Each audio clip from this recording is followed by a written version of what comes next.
उत्तर प्रदेश पंचायत चुनाव में हुए सत्ता के दुरुपयोग और उसके बाद में हुए बवाल के बाद में अखिलेश यादव सत्ताधारी पार्टी भारतीय जनता पार्टी पर बुरी तरीके से बिफर गए हैं। उन्होंने मीडिया को संबोधित करते हुए कहा कि जनता ने भारतीय जनता पार्टी को चुनावों में बुरी तरीके से हरा दिया, तो उन्होंने अपने गुंडों से लोकतंत्र का अपहरण करा करके जबरन सत्ता पर काबिज किया है। उन्होंने कहा कि उत्तर प्रदेश की कुर्सी पर उस समय महिलाओं का दिन दहाड़े चीरहरण हो रहा है जब कुर्सी पर एक योगी बैठा हुआ है। जनता सब देख रही है।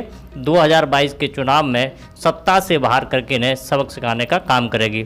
ऐसे अधिकारी जिन्होंने सत्ता का साथ दिया उनकी सूची बन रही है। आने वाले चुनावों के बाद में उनका भी नंबर लिया जाएगा।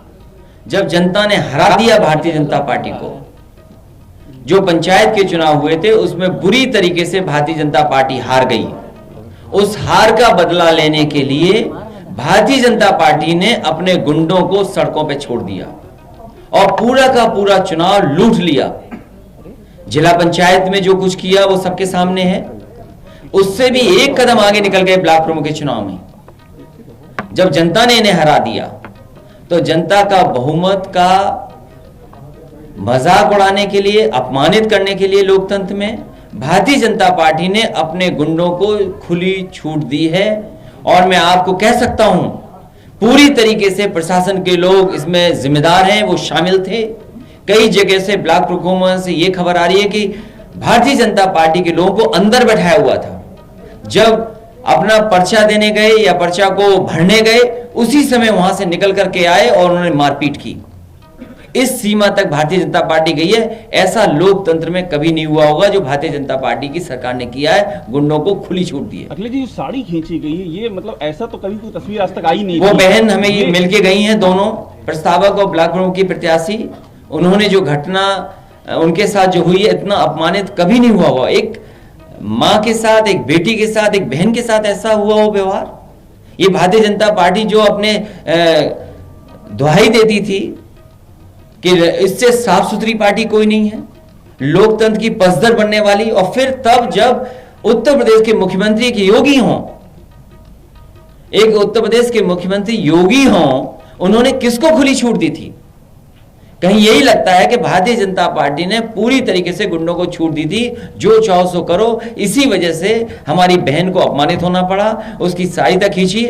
याद रखना, जिन अधिकारियों ने इस तरह का काम किया उन अधिकारियों का भी हिसाब किताब किया जाएगा समय आने पर। वो महिला बोल सकने की स्थिति में नहीं है। हमने बात की, बड़ा ही शौक में दिख रही हैं। आपने उनसे बात की, समाजवादी पार्टी आगे क्या करेगी? वो दुखी थी, ये स्वाभाविक है, दुखी तो थी, लेकिन जो उनके साथ घटना हुई वो पूरा बताया उन्होंने। अखिलेश जी, एक वीडियो सुनील जी साजन का आप पीछे नहीं हम तो कर लिए हैं। क्या लगता है कि पूरे उत्तर प्रदेश के अधिकारी, जो जिम्मेदार अधिकारी थे, उन्होंने अपने मोबाइल बंद किए हुए थे।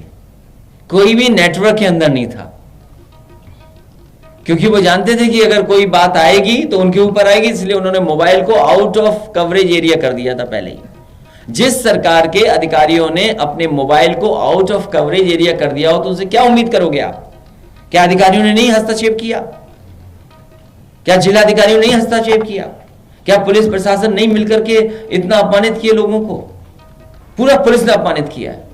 और उम्मीद कैसे करोगे आप? भारतीय जनता पार्टी के लोग पूरे गुंडों को सड़कों पे छोड़े हुए, जो दूसरों को कहते थे गुंडा पार्टी, आज वो सबसे बड़ी गुंडा पार्टी निकली तो वो भारतीय जनता पार्टी निकली। माता प्रसाद पांडे के साथ सिद्धार्थनगर में आज नहीं, माता प्रसाद पांडे जी से मैंने बात की रात में।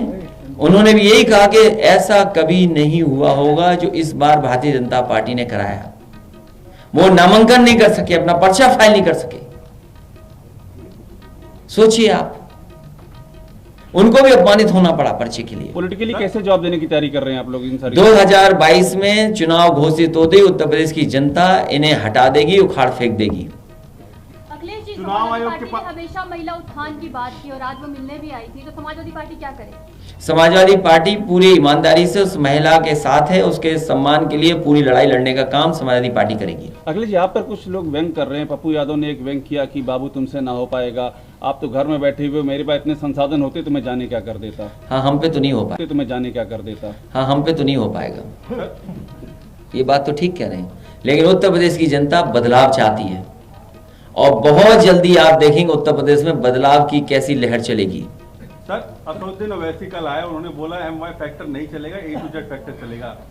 कैसे देखते हैं? और वो आपको घेर रहे हैं सिर्फ। ये जितने आ रहे हैं या जो लोग भी आगे जनता में बात करना चाहते हैं वो सब विकास की बात करना चाहते हैं। आप आधी अधूरी बात मत करिए। आप कहिए कि जो भी दल आ रहा है वो चाहता है कि विकास हो, और अगर विकास किसी ने किया तो समाजवादी पार्टी ने अपना करके दिखाया। लेकिन सवाल यह है कि लोकतंत्र बचेगा तभी तो विकास होगा। जब आपके वोट के अधिकारों को ही छीन लिया जाएगा। अगर आप वोट डालने जाओगे तो वहां पर भारतीय जनता पार्टी के गुंडे पहले ही बैठे मिलेंगे आपको। जिस जिले का DM SP खुद चुनाव को हराने के लिए बैठा हो तो क्या उम्मीद करोगे उनसे आप? ऐसे अधिकारियों की भी समाजवादी पार्टी सूची बना रही है कि जिन्होंने समाजवादी पार्टी और आम जनता को अपमानित किया है, उनकी भी सूची बन रही है। सर, बसपा सुप्रीमो मायावती ने कहा है कि समाजवादी पार्टी की ये आक्रामकता खाली दिखावा है। मैं उनके बारे में कुछ नहीं